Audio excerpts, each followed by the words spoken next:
മാസപ്പിടി കേസിൽ മുഖ്യമന്ത്രിയുടെ മകൾ വീണയ്ക്ക് താൽക്കാലിക ആശ്വാസം. SFI അന്വേഷണം റദ്ദാക്കണമെന്നാവശ്യപ്പെട്ട് എക്സാലോജിക് നൽകിയ ഹർജിയിൽ വിധി പറയാൻ മാറ്റി. വിധി പറയും വരെ അറസ്റ്റ് അടക്കമുള്ള കടുത്ത നടപടികളിലേക്ക് കടക്കരുതെന്ന് കർണാടക ഹൈക്കോടതി ഉത്തരവിട്ടു. SFI ആവശ്യപ്പെട്ട രേഖകൾ നൽകാൻ എക്സാലോജിക്കിന് നിർദ്ദേശം നൽകി. കമ്പനി നിയമപ്രകാരം അന്വേഷണം നടന്നുകൊണ്ടിരിക്കെ SFI നടത്തുന്ന അന്വേഷണം നിയമവിരുദ്ധമെന്നായിരുന്നു എക്സാലോജിക്കിന്റെ വാദം.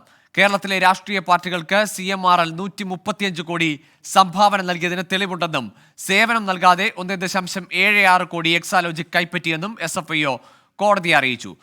മനേഷ് മൂർത്തി ചേരുന്നുണ്ട് വിശദാംശങ്ങളുമായി. മനേഷ്, ഏതായാലും ഒരു അറസ്റ്റ് നടപടിയിലേക്ക് പോകില്ല, ചോദ്യം ചെയ്യൽ പോലെയുള്ള നടപടികൾ എന്തായാലും SFIയുടെ ഭാഗത്തു നിന്നുണ്ടാകുമെന്നല്ലേ ഇപ്പോൾ കോടതിയിൽ SFIയുടെ വാദത്തിൽ നിന്ന് മനസ്സിലാക്കാനാവുന്നത്.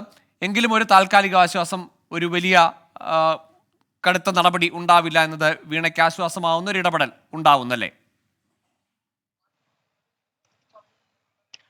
ഗോകുൽ, എന്തായാലും കടുത്ത നടപടികൾ, അത് അറസ്റ്റ് പോലെയുള്ള കടുത്ത നടപടികളിലേക്ക് എന്തായാലും പോകുന്നില്ല എന്നുള്ളത് തന്നെയാണ് SFI കോടതിയെയും അറിയിച്ചിരിക്കുന്നത്. അപ്പോൾ ആ രീതിയിലുള്ള ഒരു ആശ്വാസമാണ് വീണ വിജയനെ സംബന്ധിച്ച് നിലവിൽ ഉള്ളത്. എന്തായാലും ആ ഒരു ആശ്വാസം മുൻപോട്ട് പോകുമ്പോൾ തന്നെ പക്ഷേ എക്സാലോജിക്കിനോട് ആവശ്യപ്പെട്ട SFI ആവശ്യപ്പെട്ട വിശദാംശങ്ങൾ, രേഖകളെല്ലാം തന്നെ കൃത്യമായി നൽകണം ഈ ഒരു കാലയളവിൽ, അതായത് വിധി പറയുന്നത് വരെയുള്ള കാലയളവിൽ കൃത്യമായി തന്നെ ഈ രേഖകളെല്ലാം നൽകണം എന്നുള്ളതാണ് ജസ്റ്റിസ് നാഗപ്രസന്ന പറഞ്ഞിരിക്കുന്നത്.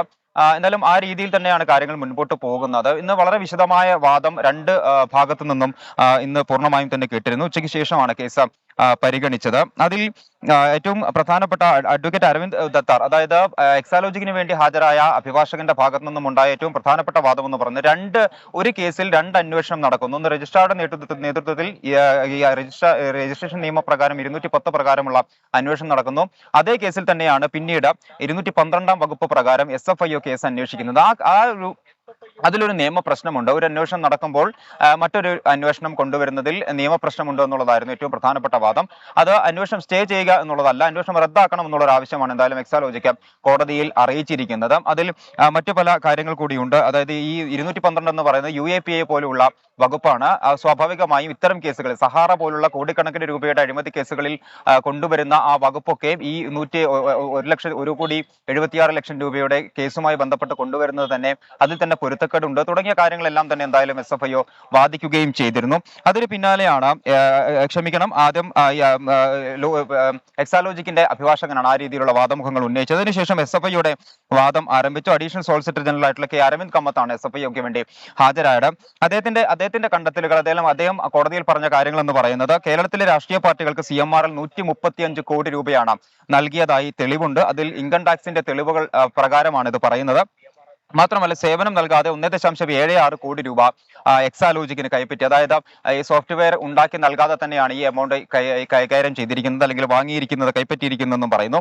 ഇൻകം ടാക്സ് രേഖകളിൽ നിന്നാണ് ഈ ഒരു കാര്യമുള്ളത്. എക്സാലോജിക്കിന്റെ ഹർജി തള്ളിക്കളയണം എന്നുള്ളൊരു ആവശ്യം ഉന്നയിക്കുന്നു. പ്രധാനപ്പെട്ട കാര്യം എന്തായാലും ഇത്തരത്തിൽ, അതായത് അന്വേഷണം പുരോഗമിക്കുമ്പോൾ ഇത്രയും വിശദാംശങ്ങൾ എക്സാലോജിക്കിൽ നിന്നും അല്ലെങ്കിൽ മറ്റ് CMRൽ നിന്നും KSIDCയിൽ നമുക്ക് ലഭിച്ച ഒരു സാഹചര്യത്തിൽ അന്വേഷണം വിശദമായി തന്നെയാണ് മുൻപോട്ട് പോകുന്നത്. അതുകൊണ്ട് ഈ ഘട്ടത്തിൽ അന്വേഷണം റദ്ദാക്കണമെന്ന ഹർജി നിലനിൽക്കില്ല എന്നുള്ള വാദവുമാണ് എന്തായാലും ഇന്നിപ്പോൾ SFI ഉന്നയിച്ചിരിക്കുന്നത്. വിധി പറയാൻ മാറ്റിയിരിക്കുന്നു. വിധി വരും വരെ കടുത്ത നടപടികളിലേക്ക് കടക്കരുത്.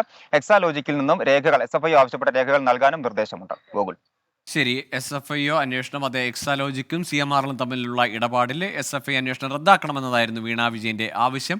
ഏതായാലും അക്കാര്യത്തിൽ കടുത്ത നടപടികൾ പാടില്ല എന്നതാണ് കർണാടക ഹൈക്കോടതിയുടെ നിർദ്ദേശം. അത് വിധി വരും വരെ ആ നടപടികൾ പാടില്ല. പക്ഷേ അന്വേഷണവുമായി എക്സാലോജിക് സഹകരിക്കണം, SFI ആവശ്യപ്പെടുന്ന രേഖകൾ നൽകണമെന്നാണ് നിർദ്ദേശം. മനേഷ് മൂർത്തിയാണ് വിവരങ്ങൾ പങ്കുവച്ചത്.